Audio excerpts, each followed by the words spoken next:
the container that we do this inside of matters very little. Um, they're all just tools, kind of designed to help us um, commune with, the God of the universe, right? Welcome to A Theology of Hustle. Make sure you're subscribed on YouTube or wherever you get your podcast, and follow me at Theology of Hustle on Instagram. Now, let's get to work.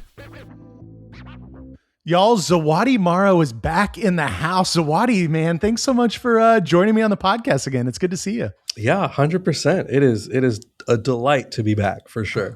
I love it. Okay. Well, people may not remember kind of your story, and lots has changed since we last chatted. So do you mind kind of giving us the quick rundown of who you are, what you do, that sort of thing? Yeah, totally. My name is Zawadi. I have married, coming up on, oh boy, I gotta do the math here. It's been a minute, we'll say. I get it. Yeah. We've got two kiddos, both 10, one by adoption and one biological. And I'm a worship leader at a church here in the Midwest. I think the last time we talked, I might have been in the Pacific Northwest, perhaps. You definitely were. I did not know about the Midwest move. That's so awesome. we can chat more about that. Okay, cool. I been sort of a musician, so to speak, kind of professionally, the sort of whole of my adult life, so to speak, and really grateful to quote unquote be able to use music to pay the bills, so to speak. That feels like a real gift these days. But yeah, I some of my sort of story and background. I was born in the Congo. I was adopted. My parents were missionaries there. They're European, so my dad is Irish, delightful Irish accent, and my mom's from Germany, so she's got a wonderful German accent. I got the gift of kind of being able to grow up across a variety of different continents and cultures and contexts, and sort of in the Congo, in Kenya, in Europe for a number of years. And then, my family moved here to the U.S. Back in 2000, I believe. And this was like right before I got into high school. Lived in North Carolina at the time. So that was kind of a fun move. Did high school, did my undergrad in North Carolina. I met my wife there. She's originally from North Carolina. And so, grateful for, just the relationship that we've had over the years. We dated for 5 years, which was a wonderful through undergrad, and then we've been married. Here, let's see, 2009 is when we got married, so it's been a minute, but it's been a delight. It's been a really beautiful journey. To get to travel together in this little life journey. So that's kind of like a real sort of cliff notes. Here's a little bit about who I am. Yeah, I had forgotten about your parents being Irish and German. I'm now remembering that again. Yeah, you embodied so much diversity, like being born in Congo, right? Yeah, parents are missionaries, and they come from different cultures, right? European cultures, and you're kind of. I wonder. So were you did y'all live in Congo until you moved to the U.S.? So for high school? I was in the Congo for just a couple years as a baby, really. Okay. And then the bulk of my childhood really was spent in Kenya. So I spent 9 years in Kenya, and that was kind of separated by a handful of years back in Europe, in the UK primarily, in kind of in between there, and then been here in the States. since. So Yeah. yeah, it's been a little bit of everything. That is a lot of bit of everything. I mean, as somebody who's lived in, two, I guess, three places my entire life, and they've all been either Texas or Illinois, Yeah, it is hard for me to kind of wrap my mind around that. Even the identity formation for young people. I mean, you have yeah, kiddos. I'm watching my kids sort of form identity. For you, identity formation seems like it could have been fraught. I'm not sure if that's true or not, but yeah. how do you look back on your childhood and sort of forming your identity as Zawadi? For sure. It's something I'm genuinely really grateful to my parents for. Um, I think that identity is complicated for anybody. I think if you add a layer of maybe adoption into the picture, that adds a layer to it. If you're adding sort of a cross cultural or a cross racial adoption, that adds sort of another layer into it. Yes. Um, and so there is for sure layers of that. I think one of the things that I am so grateful to my parents for is that they did such a wonderful job of helping me understand sort of that the primary layer of my identity is sort of who I am in Christ, whose I am, so to speak, uh, and kind of building everything from that place, and kind of then from there, I'm a Morrow, right? So how my sort of their cultural background informs kind of our family, and then uh, my sort of addition to the family and the cultural background that I bring sort of all informs what it means to be a Morrow. And so the cultural heritage and background that I'm bringing is now sort of kind of engrafted into our sort of family dynamic, and that's enjoyed and celebrated, and they did such a beautiful job of that. And I think I remember distinctly as I must have been like in, I don't know, kindergarten or first grade. Some kids were like teasing me at school over something silly. I don't even remember what it was. And I came home and my dad, typical parents, like, how was school, and I was kind of sharing some of that, and I distinctly remember my dad explaining to me that um, sort of I don't need to allow the kind of other kids to dictate who I am, because that's not something that they can give me. And I like really distinctly remember him saying, like, I'm your father, and I'm the one who gets to give you your identity. No one else can do that for you. No one else can take that away from you. It's my responsibility to give that to you just as much as Jesus, right? um, and that stuck with me even from kindergarten all the way until I turned 40 this year, and that's still sort of a fundamental kind of foundational thing that has stuck with me, and even now with my own kids, that's something that I continue to speak into their life, of like, our job as your mom and dad is to give you that identity. You don't get that from anywhere else. You're ours. We give that to you. You can't take that away. No one else can take that away. And so that helped me understand and feel a real sense of like, I have place, I have purpose, I am rooted here in this family. Even though we look different externally, even though culturally we're different. I think another two other things that I think were really helpful for my parents that kind of helped prepare them for this. One was that they already were sort of involved in like a cross cultural marriage, right? My dad was born and raised in Northern Ireland. This is like post, they grew up in kind of post World War II Europe. My mom's German, so they're already their family backgrounds were so diverse and different, and they had to kind of figure that out together.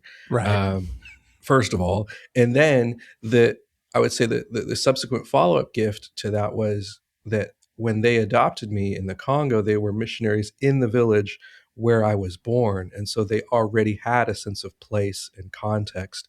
And we lived there for a number of years. And so it wasn't sort of this kind of, drop in from wherever, and back out again. They had a sense of place and context. They knew my biological family um, well, and so there was a real sense of rootedness that I got to grow up with, that I think was so fundamental and foundational. And it's something that I try to pass on to my kiddos now as they're moving through life too. Yeah. That's awesome. I love that. There's lots of thoughts that just come to mind for me there. That's I've talked to a lot of adult adoptees. Yep. We're an adoptive family ourselves, so I like to learn from people who have been through that journey Yeah. previously. And your story is unlike any adult adoptee I think I've ever talked to, Hmm. in all of my time, because most, especially transracial adoptions, the white parents in general are asking their black or brown children to become white functionally, Yeah. Yeah. going to all white churches, being in all white spaces, living in all white cities. Yep. And very few of them that I've heard of see their parents as being intentional about identity formation. Like, do you, Hmm. I mean, you're in this world, in the adoption Yeah. world. Like, do you see the same thing there? Yes, I do, and I think it's tricky because there are so many um, sort of parents who enter into adoption, um, like, beautifully. They're beautifully motivated, and there's a real sense of, we see the parallels between sort of our faith and what God has done for us, and we see the need in the world. There are children all over the world who need families, um, and most parents are like, yeah, we've got a family, we can do that, and so they jump into it. And I think that's right, and that's to be celebrated and commended. Um, I think that there are. I think this is becoming more and more known, um, but I think there are just such deep realities about identity and how we're shaped and formed culturally, um, our racial background. All of these things are at play, and all of these things at some point or another in a child's life are going to come up, and there's going to be questions, and there's going to be, how do I relate to myself in these various parts of my story and my background.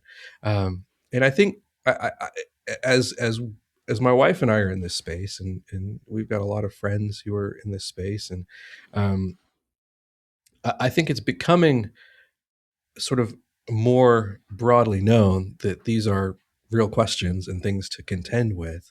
And I think we're encountering more and more families who are willing to really explore that and figure out how to prepare themselves and how to help have those kinds of conversations with their kiddos.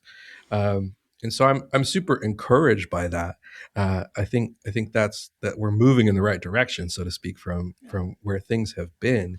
Uh, but I think it's for sure something um, that I would hope uh, parents are able to kind of go into with kind of eyes wide open. I think it's a really important thing to pay attention to. Yeah, I totally agree, especially with that, that adoptive piece. But even there's something so much more simple about what you're talking about. And like, I've read a lot of commentators, Alan Noble comes to mind, Hmm. just about how our society, how a modern American culture just does not is not interested in forming children's identities in Yeah. general, right? It's just like you could literally be anything. You could be a boy, you could be a girl, you could, Yep. sexuality is sort of on this spectrum, and our culture just thinks that there's maybe this inherent, like you're trying to discover this like inherent identity that you have or something, Hmm. as opposed to forming an identity through church or through even a family structure like has happened in the past. And I think what you're talking about is like, I think parents aren't cognizant enough in general, and I put myself in that category, not always thinking through how am I like really forming this young person's identity? How am I helping them kind of see who they are, that they're a child of God, a Blandford, Yeah. second most, and then from there everything else goes from there, I Yeah. guess. Yeah. Yeah. 100%. I was writing on this yesterday because I came across gosh, whatever the quote was. I came across this quote yesterday that was kind of taking a look at sort of the function of creativity. And um, as I was kind of reflecting on the particular quote, it surfaced something for me that I thought, actually, this was really profound for me, at least.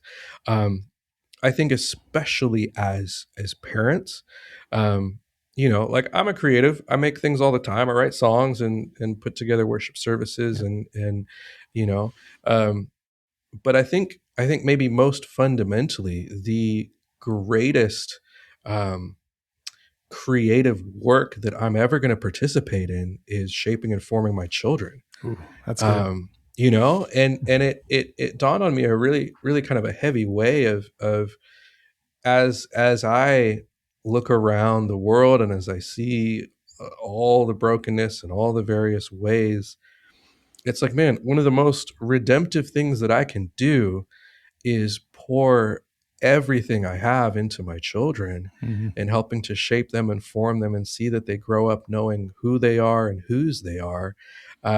Because if they get that right, then they are just, these little infinity boxes of good for the world. As they grow up, whatever they're going to do, they're going to bring light and goodness into the spaces that they are, and that's going to flow from who they are.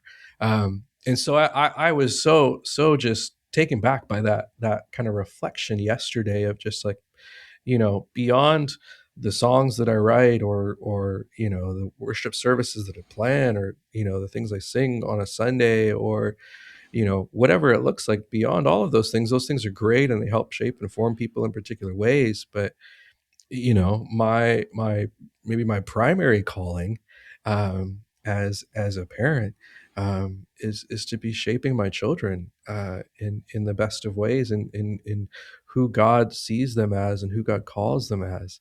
And that's, like, let's do that as parents. Let's do that as believers, as people who follow this beautiful God who stepped out of heaven for us.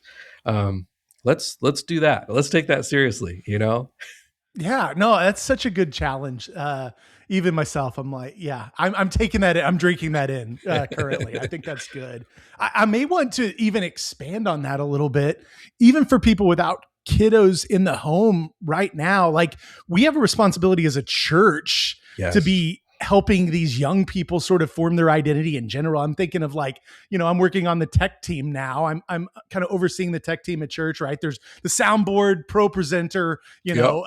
live stream audio, right? But the young people, the teenagers, are the ones most excited to Yeah. do this work, because this is their world. They love this stuff, creating sounds and that sort of thing. And so, like, bringing them in and mentoring them Hmm. is part of that. What you're talking about, I think, for older Yeah. folks in the church, right? Like, bringing in young people and mentoring them is part of our call as Christians, I think. Yeah. Yeah. 100%. I think that there's there's a gentleman that I get to work with. I do some work at a local Christian college here in town. Um, and he's one of the chaplains. Um, and I love that one of the ways that he prays often is he uses this language of caught. uh, and I think there's so much about church in quotes, um, that I think maybe in the Western context we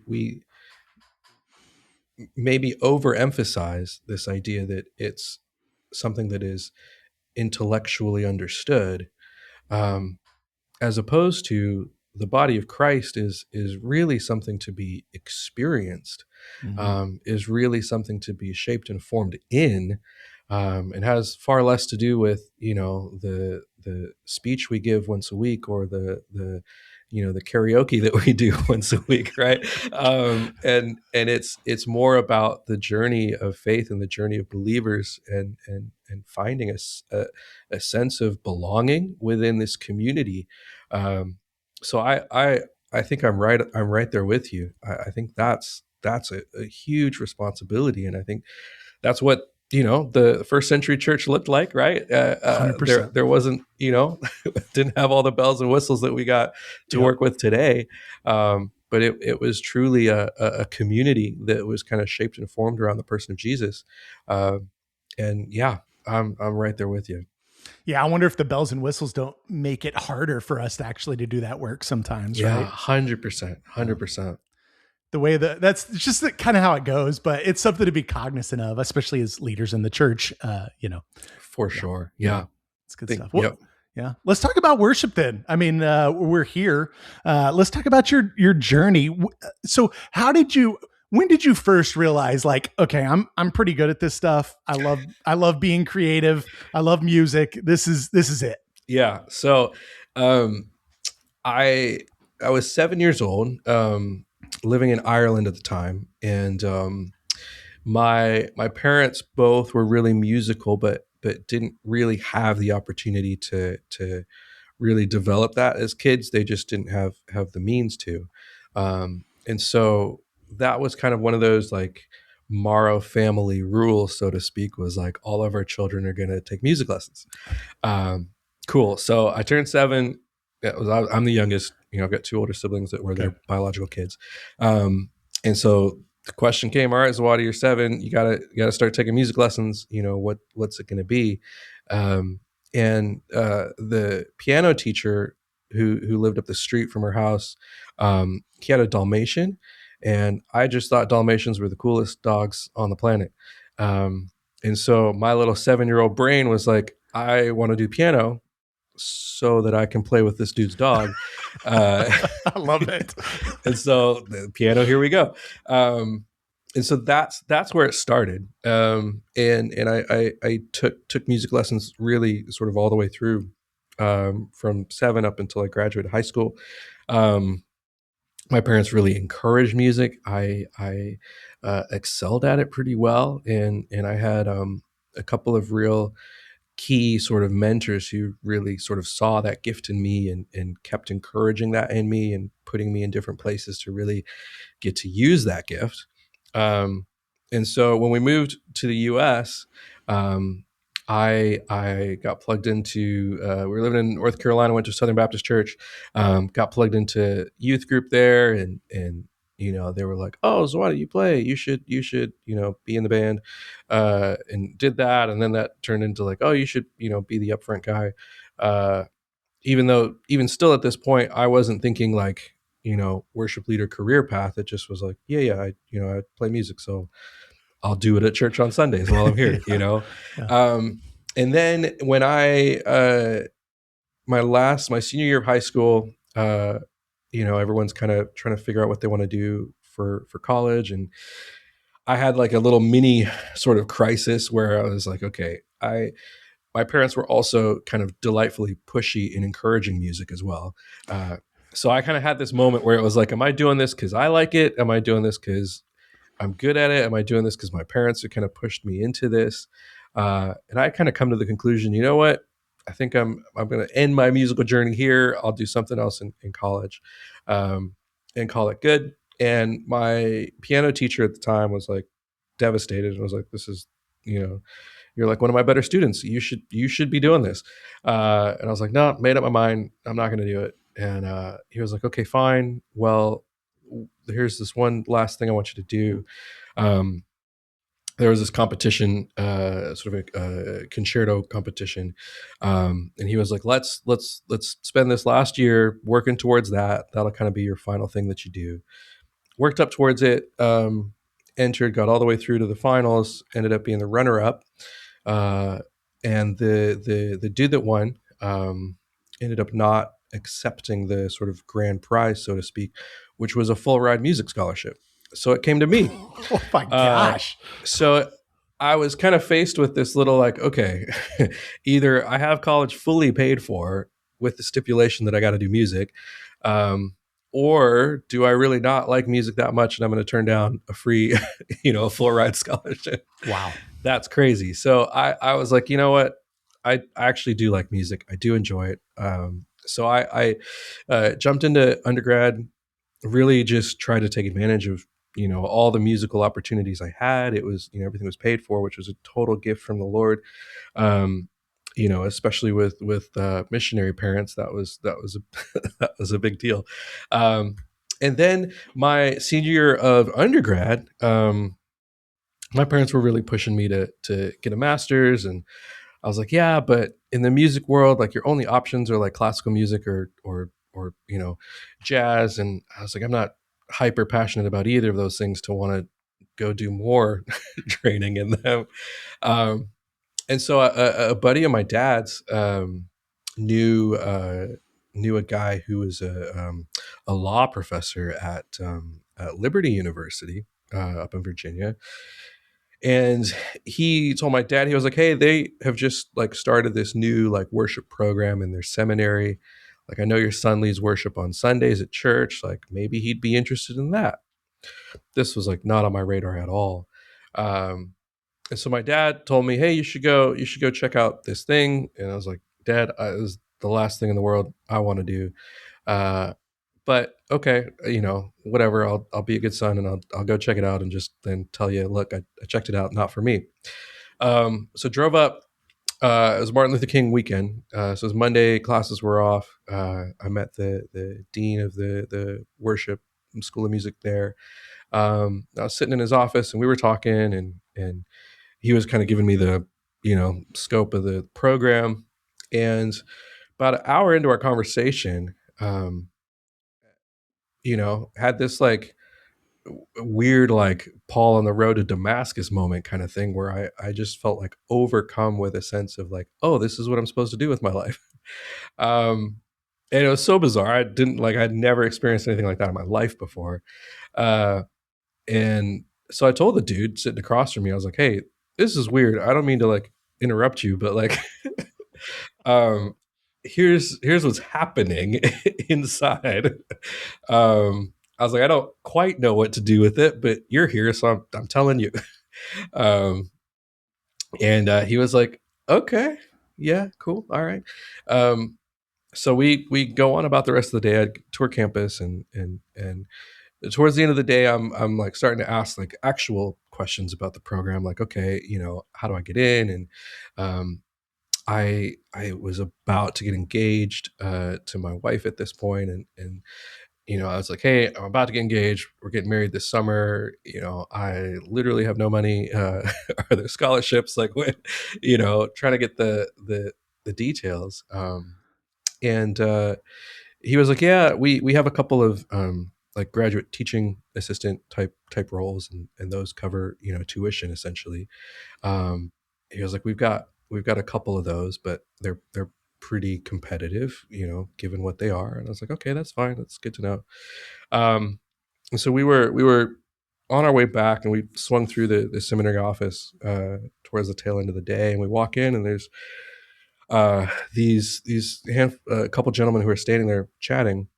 And he's like, oh, this is really weird. Like, these are the two dudes that like distribute who gets those, you know weird that they're here. It's the day off. I'll Seems introduce you. convenient. you know um, so he introduced me to them. We talked, and I kind of shared some of my story, and they, like, one of the dudes was like, man, really really seems like God really wants you here. So he like called his assistant or secretary or something, and they were like, I know it's your day off, but like we gotta figure this out. They called my undergrad, they got all my transcripts sent over, like everything. And I was driving home end of the day, and all my stuff had been sent over. I'd been accepted to the program. I've got this scholarship that's going to cover tuition. And, you know, I I'm just kind of like, what just happened today? Uh, and then it dawned on me, oh, I probably should call my girlfriend, soon to be wife. I was like, okay, hey, how do you feel about moving to Virginia for a few years for me to go to seminary? Because that was never part of the conversation. Um, and yeah, I mean, she's incredible and graciously was like, yeah, let's talk more. But like, sounds like God's really doing something here. Um, and so that's how things kind of got started. Um, totally kind of the Lord's leading, and I felt like, you know, specifically as far as like serving the church goes, yeah, God kind of just was like, and this is what you're gonna do. And so it's been such a cool journey. I've gotten to sort of do this in both the church context and in higher education, Christian higher ed as well for a number of years. I've done everything from church plant land to mega church land and everything in between. Um, and it's a gift, and I just I love it. There's something about just being able to um, be the one kind of responsible for helping give language to the church in order for them to sing and worship and kind of help lead some of that, guide some of that, and create spaces and opportunities for people to do that. Um, and just to get to stand up in front of a room of the body of Christ and just hear them sing and worship. It's one of my favorite things in the world. It's an absolute gift that I get to do it. That's So cool. I love that. I did not know you went to Liberty for grad school. yeah, That's I did not have that on my bingo card there, I yeah, guess. it is a layer of many layers. That would have been what, in 09? You said you got married in 09. So you Yeah, started so grad school in 09 09? through '09 through almost 12. Okay. Did started an MDiv, and then about a year into it was like, I don't need these languages. So I cut out the the Greek and the Hebrew and came out with an MA MA. essentially. Yeah. Yeah. Yeah. So Okay. Wow. That's cool. I guess that would have been pre some of the turmoil kind of that went on at Liberty there and some of that. But for sure, yeah. there was a few kind of rumblings of quote unquote shenanigans behind the scenes and some culture stuff there, even at that time. But I think with so many places, in any institution whatsoever, there's some beautiful things that are at work there, and there's some human brokenness that's at work there, and Yep. um, you kind of pray, Lord, in your mercy, help us, help us get through this, and let's hold on to the good and let go of the not so good. And I feel like I was able to do that uh, through my experience there. And so, yeah, grateful for it. Grateful Yeah. for it. I get it. I went to Moody. I mean, it has similar things there. Yep. Not to the same extent. It's just not as big of a school at all. Yeah. Yeah. But you have your cultural things, and I think that's a great way to put it. Yep. Take the good and leave the bad, and call it a day. Yeah. Yeah. Awesome. Okay, so I mean, you've led worship pretty much your entire career. You've been part of bands. Yep. Done a lot of creative work, and now you're in the Midwest, apparently, I'm finding out, Yeah. leading worship. So do you want to talk through any of that kind of story? Yeah, totally. Yeah. So I moved out to Seattle after we finished up our time at Liberty. My wife and I, we moved out there I got a job at Seattle Pacific University, which is right sort of Queen Anne, north end of Seattle downtown. Beautiful campus, super historic Christian university there. And I was kind of responsible for sort of like overseeing their chapel program, and kind of running that. So I did that for 5 years in that capacity, and did a little bit of adjunct teaching in their music department while I was there. And my first year that I moved out there, one of the things that I did, which just seemed like the right thing to do, was sort of try to get in touch with as many kind of worship leaders in town and just build some relationships. And so I spent the first year just connecting with folks. And one of the first folks I got connected with was a guy named Chad Gardner, who fronts King's Kaleidoscope. And this was like early days of King's, kind of tail end of Mars Hill, not quite. And so Chad Well, and so I, for people who don't understand, like, what's the connection with King's Kaleidoscope and Mars yeah. Hill? So Kings used to be a one of the worship teams, worship bands at Mars Hill. They were originally formed at the university district campus. It's a bunch of college kids, that love Jesus and love playing music. And Chad was an intern at Mars Hill at the time, and then after he finished up his internship, then they brought him on staff full time. And so Kings kind of became sort of one of the main kind of worship bands there on Sunday mornings, and they had then moved from the U District campus over to the Ballard campus um, when they had moved Mark Driscoll over to Bellevue. That became like the main broadcast campus at the time, but they wanted to be sure they didn't lose too many people with him moving. So they're like, well, we'll bring everybody's favorite band over to Ballard, and maybe they'll stay for that. Trying to Yeah. trying to build megachurch land. Yeah. I got involved. Chad was like, hey, you should come and play with Kings. Um, and I was like, that'd be a blast. But I was still involved in some stuff on Sunday nights over at the university. And at the time, I mean, things were humming along over there in Marcel. We were doing, I think, 5 services a day at the Ballard campus.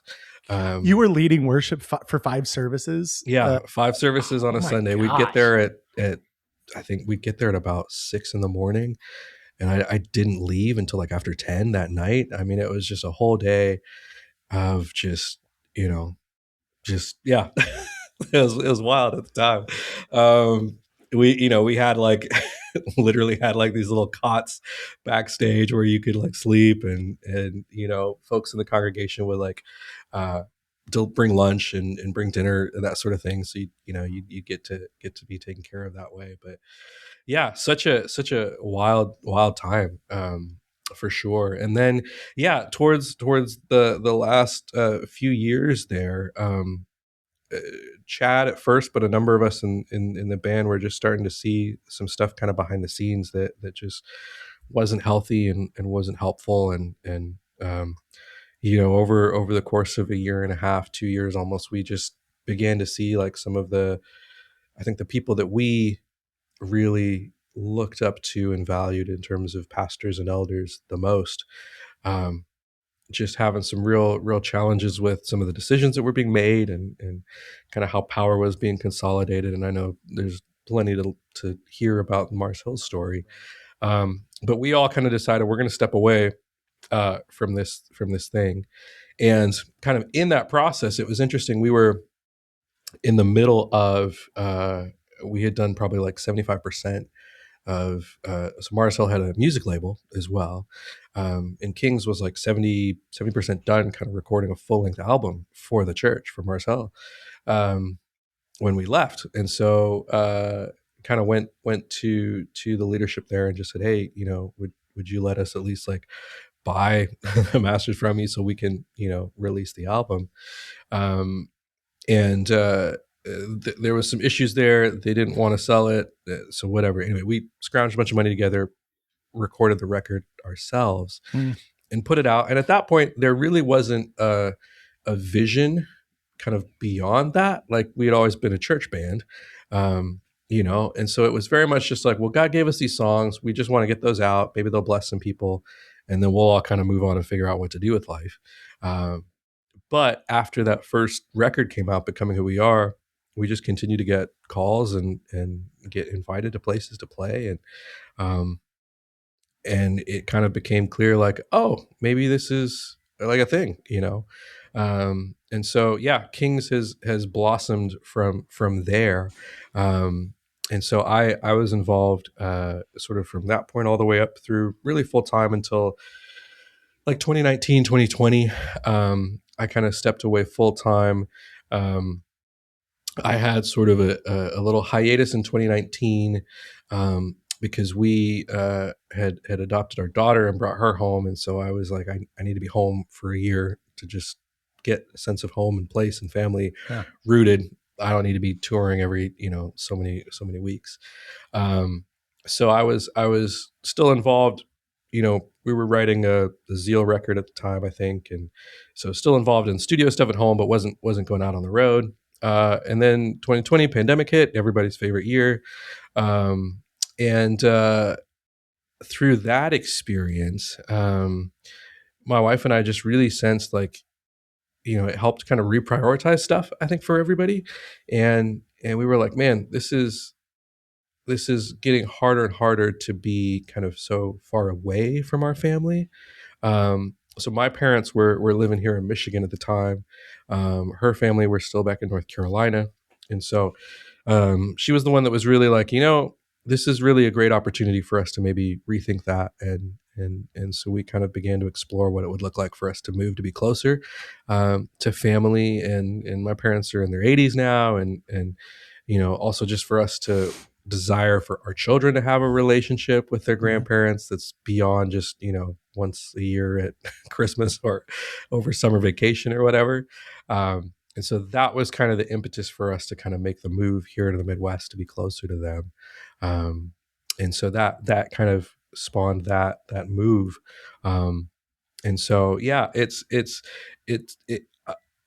a creative, I think one of the things that I feared a little bit in that move was just like, I've got all these relationships in the music world and all these things that sort of exist in Seattle.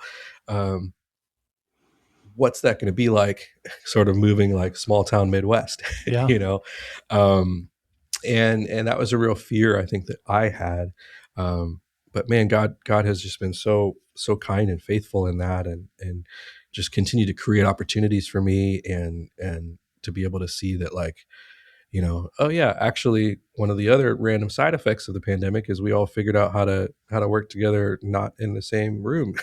And so that distance is maybe less consequential, as maybe it used to be kind of pre-pandemic times. So yeah, it's given me an opportunity to continue to collaborate. I've continued to play on a bunch of King's records over the last few years, and yeah, it's been fun to hop up on stage with the guys anytime they come through town, and just kind of stay connected in those sorts of ways. So yeah, grateful for that. But that is kind of what made that move. Yeah, So I love that. That's a great story. Ours was, we did the same thing, moving from Illinois to Texas back to be near family again. So, but it just makes sense from your story. You got the East Coast, you got the West Coast, and now you have to do the Midwest. You're, we got to check them all off. Yeah, that's right. I love it. Yeah. I love it.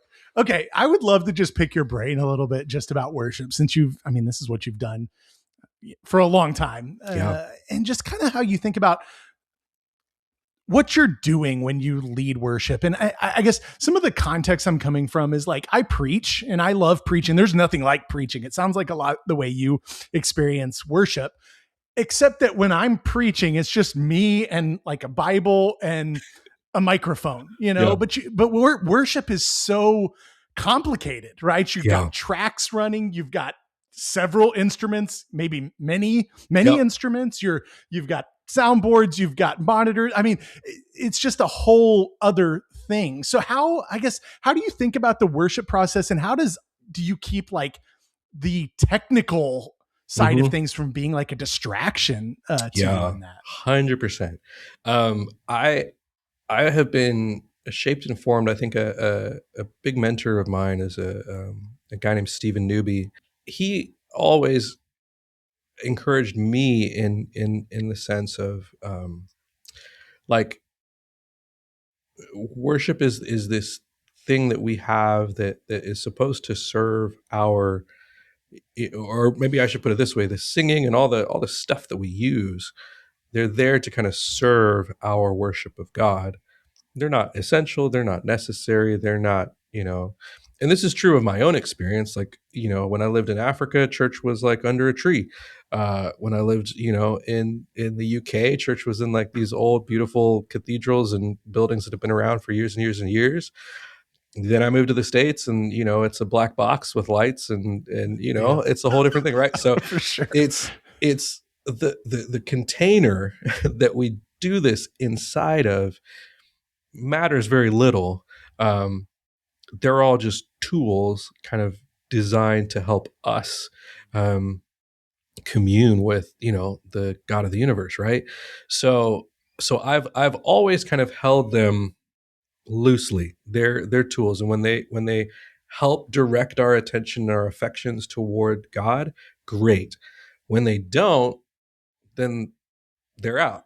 We Hmm. don't, they've got to serve that purpose, right? And so I've always approached worship leadership in that way, and some real practical sort of things that I think about. Um, I think some of this is like just perspective, like I said, of being in the congregational perspective, getting to worship in a bunch of different contexts and varieties, but then also from a leadership standpoint, getting to be, a worship leader at a church plant where it's like it's just me and a couple of averagely skilled individuals, Yeah. all the way up to like, yeah, the big church stuff, the big productions with all the bells and whistles, and we're running click tracks, and we've got a massive band, and everything's like time coded and synced with the lights and Yep. the pro presenter and all that stuff, and that's great too. But at the end of the day, like, got to keep the main thing the main thing. These are all just tools that we use to worship God. And so there's for me there's like a practical preparation for me oftentimes is, we got the tools that we use, great. So I've got to be skillful enough and understand how those things work, and be able to navigate and sort of perform or produce freely within the context and the structures of those things.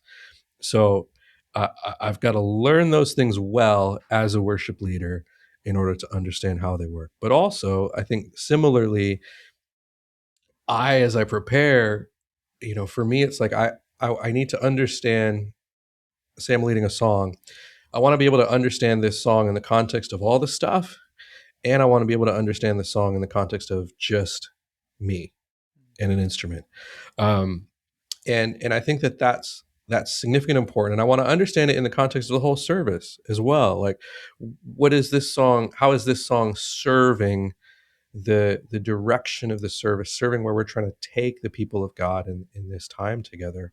Um, and so oftentimes there's, on the preparation side of things, there's like, okay, God, how do you want to lead us? How do you want to speak to us in this upcoming service? And we plan and we put all this stuff together. But then even on the day of, even in the middle of the service, my internal dialogue is still very much like, God, are we on the right track? Like, is this where you have us? Is this what you want to hear from us? And sometimes that comes with actually, I want to do this. And so it's that also comes with a level of freedom to know that we're not shackled by these tools.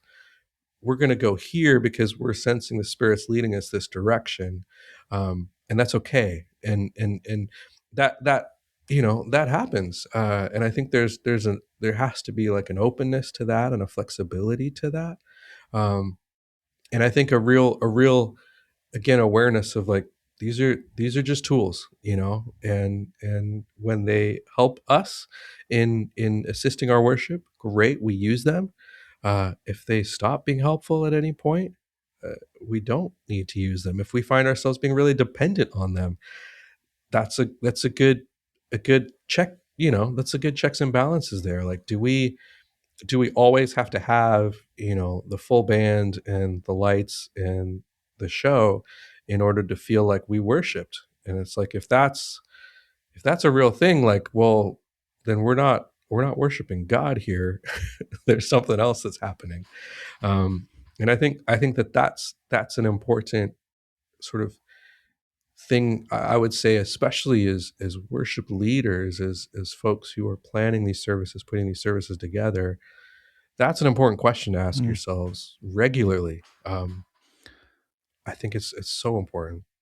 Yeah, I agree. That is an incredible insight. And it strikes me as those are really hard questions to ask because those things make you sound a lot better a lot of Yeah, times, yeah, right? And like can kind of smooth over or maybe any. So I guess we use those things a lot of times because of what's happening internally, Hmm. right? Like maybe a insecurities, or that can be a reason for Yeah. using those. There could be lots of reasons, but it's a much harder question than just is this useful? It's like there's a why there. Like, do I need this? Yeah. Is a really complicated kind of emotional question. Maybe I yeah 100%. yeah And I think it's harder now, for sort of, what do I want to say, like the average church, so to speak, um, because now more than ever, like it's so easy for us to see what the big churches are doing, and it's so easy for us to think, or maybe wrongly assume, like, oh yeah, we should be able to do that. Elevation just came out with a new record, and it's great, it's beautiful and phenomenal, and all the bells and whistles, and I've got buddies who are involved in that, and that's cool.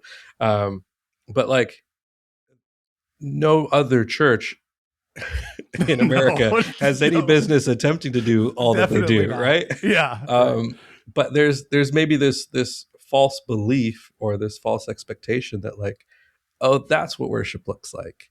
Um, I had one of my students who just went to one of the Elevation nights here in town a couple nights ago, and was like, it was amazing. um, and I'm sure it was, because they put on an amazing show and a Yeah. production, the whole thing.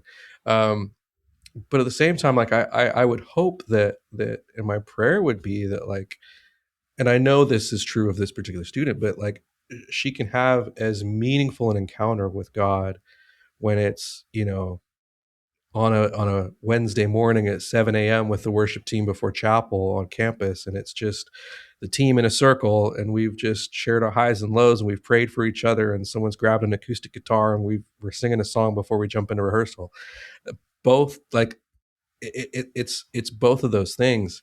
um, and I think especially as leaders, we've got to be careful as we you know try to build our churches, as we try to lead our congregation. I think we've got to be really careful that we're not uh, chasing this idol of production and quality. Like, it's beautiful and it's helpful, but it's not it.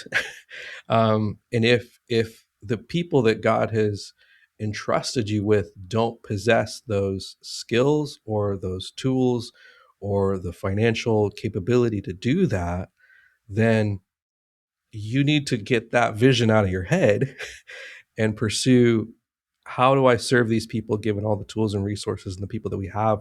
What does true, right, honest worship look like for us? Ask those questions, figure that out, and then go do that. That's what God's after, I think. Yeah, that is so good, Zawadi. I so appreciate you going into that. I could literally talk to you about this all day, I think. I want to be respectful of your time. I Sure. want to get to a new endeavor you're jumping into called No More Orphans. Yeah, Do you mind just talking to us about it?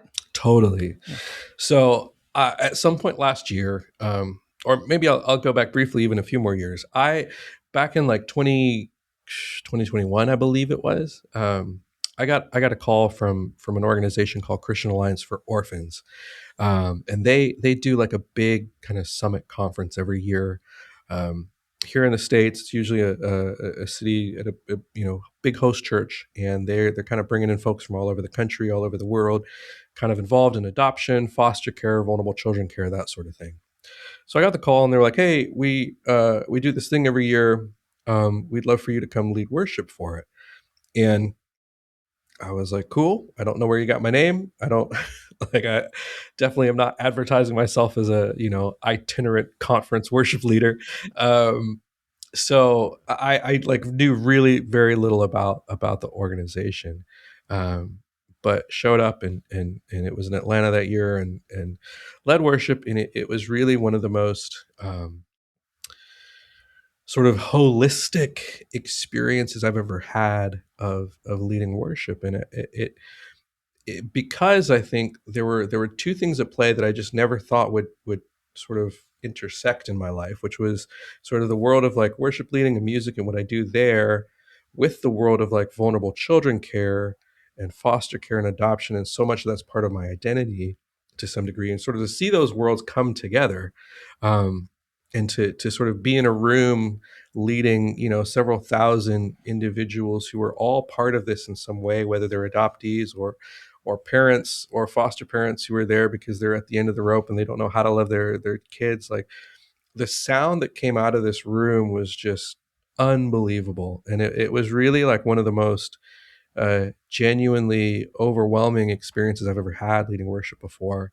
Um, and I remember I was sitting at the airport waiting to fly back home, and I fired off this prayer to the Lord. And I just said, this was one of the most meaningful experiences of my life. Um, and if it's in the cards, I would love to do more of this. I don't know what that looks like, but I would love to get to give my life to this kind of thing. Um, and so that was kind of the genesis. And so a couple months later, they reached out and they were like, "Hey, man, we really loved having you lead worship. Like, would you come back and do it again?" I was like, "Yeah, 100%." And so I came back the next year. Third year, the invitation came back around, and that time it came with a little bit more of a, "We'd love to have you kind of be more involved in what we do," and so one of the things that I got to do that particular year was sort of lead a songwriting retreat where we brought a bunch of artists together at the Worship Initiative down in Dallas, and we wrote and produced and released a short little single EP of a handful of songs from that. And so over these last 5 years or so, I feel like God has been drawing my heart more and more to kind of see me get to contribute my gifts sort of to this world of vulnerable children care. And so last year is when it really kind of came to a head, and I really sensed the Lord saying, I kind of want you to step out and kind of put your name to some of this in kind of a meaningful way. And so um, I released a song, gosh, last fall, a few months ago, called "The Justice Song." Is just a sort of, okay, Lord, I'll do it. Um, and I have kind of over the last few months continue to sense like, okay, this is going to be a space where I can share my story, my experience, and my gifts, to kind of all help bring light and awareness and kind of leverage those things to see, to maybe be a part of seeing this world slowly move towards a place where there are no more orphans, Yeah. and so that's kind of what it's become. It's sort of this like little creative deposit of music and storytelling and merch design and kind of all of these things. Like every single, this has been so much fun for me. Every single thing that we make off of this goes directly to support a family who's in the adoption process or a foster family or that sort of thing.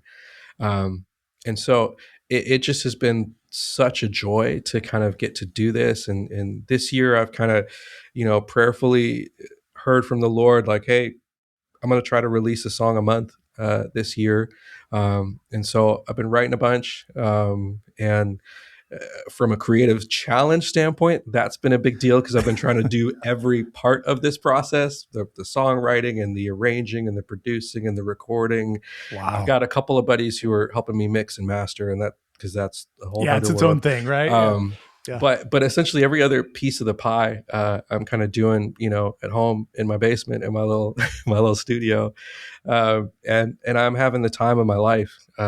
It's been so much fun, and I just released a song last month that kind of tells a little bit of the story of my wife and I, and then our son, and then coming to our daughter. And she's been kind of struggling a little bit with some identity stuff lately, and we've been continuing to affirm who she is and that sort of thing. But the other day she came up to me and she's been singing this song for the last month, and she was like, so Dad, did you like, you really did like pray for me and spend all of this time, pouring over these all this paperwork and like traveling to the other side of the world, and you really did do all that because you love me, right?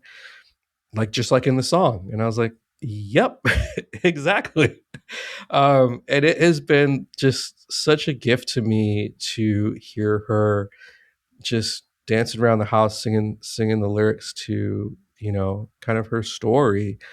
And who knew, like I like this was the Lord. Like I could have never predicted that, you know that would be maybe part of the key that helped her find a real sense of belonging again in this little season of questioning for her. So yeah, it's been such a cool thing. I'm finding a lot of joy in doing it in purpose, and even just to be able to hear, it's really given me an opportunity to get to share, and receive from a lot of people their different stories of adoption, of foster care, and some of those are beautiful stories, and some of those are really hard stories, and try to hold those and create space for those. And some of those stories are like continuing to inform the music that I'm writing, and so yeah, I'm really enjoying it, and I think I'm seeing sort of this confluence of kind of who I am, and try to help answer the question of like, okay, Lord, as I look into this next decade of my life, what is it that you've put me specifically on the earth to do? Um, Let me like pursue that fully and wholly. Um, and this little No More Orphans endeavor has very much been part of that. So it's been a gift to jump into it, and I'm so pumped to get to see it through for the rest of the year and beyond, hopefully. I So love it. I love it. I just came across it on Instagram. It popped up and I'm like, oh my gosh, Zawadi's doing something new. That's yeah, awesome. So I love it. What are the easiest ways for people to kind of support you? I know following, along on Instagram, yeah, checking out merch. I've already checked out merch. It looks awesome. I've got my eyes on a couple things. So sweet. what are the best things for us to do? Yeah, I think give us a follow on Instagram. That would be wonderful. The website I think is nomoreorphans.co. And yeah, we've got some merch there. Literally 100% of everything that comes in from the merch is going to support a family. Right now, it's a husband and wife and a daughter. They're American and Venezuelan, and they're in the adoption process with a little one in Colombia. Oh, And so, I love it. anything that's coming in right now is going directly to them. And so that's a real gift. And then, yeah, hop on Spotify, or Apple Music, or whatever your poison you choose. And yeah, take a look, take a listen, share some of the music. There's some real fun stuff in the pipeline ahead. I think, yeah, it's Friday. Yeah, I had a song just come out today. Oh, nice. um, give it yeah. Today's song is really cool. It's called "I Have a Name," and it's about sort of the significance of sort of me coming to grips with understanding like the God who placed every star in the sky and knows like the hairs on my head, like He knows me by name, and just like the significance of. My name is really beautiful, and there's a lot of meaning and power behind the name that I was given. And I kind of share a little bit of that on Instagram, if you can go listen to it there. Uh, but even if that's not necessarily the reality for you as an adoptee or whatever, um, the reality is that God, the creator of the universe, He knows you by name. He calls you by name, and so who does He say that you are? Um, Pay attention to that voice, and then live fully out of that reality, that identity. So yeah, it was a really really cool song. I enjoyed writing, and tried to kind of put it in like a sort of fun pop tune that you can just like sing and dance to, and kind of celebrate the reality that you're known, by your heavenly Father who loves you and calls you by name. So yeah, I love it. I love it. I'll make sure all that's in the show notes too, so people can access it easily. Excited yeah, to check thank it out, you. man. I love it. I love it. Okay, were you cool jumping into the final two questions just as we kind of wrap up here? Let's do it. All right. So my first question is, what is the strangest job that you have ever had? Ooh, that's a good question. Um, the one that pops into my mind right away when you said that. I was a ski lift operator in college for a couple of years, kind of out of left field for me. I didn't enjoy it very much. but I did it the first year because I wanted to take advantage of getting to do some skiing, and skiing's not the cheapest thing in the world. And I was like, well, here, if I work at the hill, then I can ski for free. Turns out I didn't enjoy the work very much, and so I ended up not actually doing a whole lot of skiing because that's the way it kind of went out. Um, but yeah, is an interesting side mission in my life. There you go. So you were stopping the lift, like if people fell or something? Exactly, Yeah. Oh, okay. exactly. Yep, Okay. yep. So I'd sit Wow. there, and you had like, you could be stationed at the bottom of the hill helping people get on the lift. That was like the worst because you had to be outside the whole time and it's freezing cold most of the time. Or there were like midway stations up the hill. Those were the best because you could sit in your little hut and just watch stuff go by. Um, those are the ideal spots. And then yeah, up at the top, a little bit more work up at the top. With people getting off, and you have to slow down the lift or stop if people fall and that sort of thing. But yeah, it is an interesting gig. That's legit. I love it. I love it. Okay. So my final question then is, what is one piece of advice you would give to somebody looking to bring God's kingdom more into their work? Hmm. Um, I think it stems from sort of this piece of identity. Kind of like I said recently, I have really been asking this question of God. There's a lot of things that I can do in the world, um, but like right here, right now, what am I supposed to be doing in the world? What do you want me to be doing? Um, and asking that question and trying to really listen, um, for the Holy Spirit's answer in that. I think there's you know especially in our Western world, it's so easy for us to kind of autopilot our way through life. Um, especially if you've got a place to live and you've got a job that's paying the bills, and your kids are in school and or whatever, things are predictable. It's kind of easy to just sort of autopilot that and kind of cruise through life. But um, I've been finding a lot of purpose and meaning in just really setting aside time to ask the Lord, okay, right here, right now, in the spaces you have me, the place I work, the relationships I'm in, like where I live, all these things, like what do you have for me to do particularly that can help bring light and joy and purpose to your kingdom?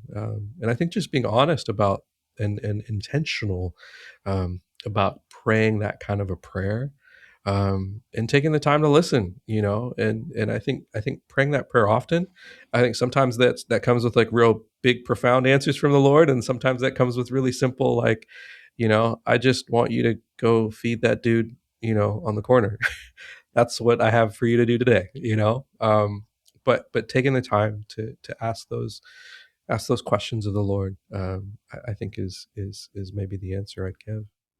I love it. That's a great answer. That's a great challenge. So Zawadi, it was so good to reconnect, man. I Yeah. love talking to you. It's good stuff. Likewise, man. This has been super, super fun. Thanks for the chat. Thanks so much for hanging out and listening to A Theology of Hustle. Make sure that you like and subscribe, all the things, and follow me at Theology of Hustle on Instagram. My hope is that this podcast just encourages you in your work, whatever that may be. So until next time, get out there and hustle.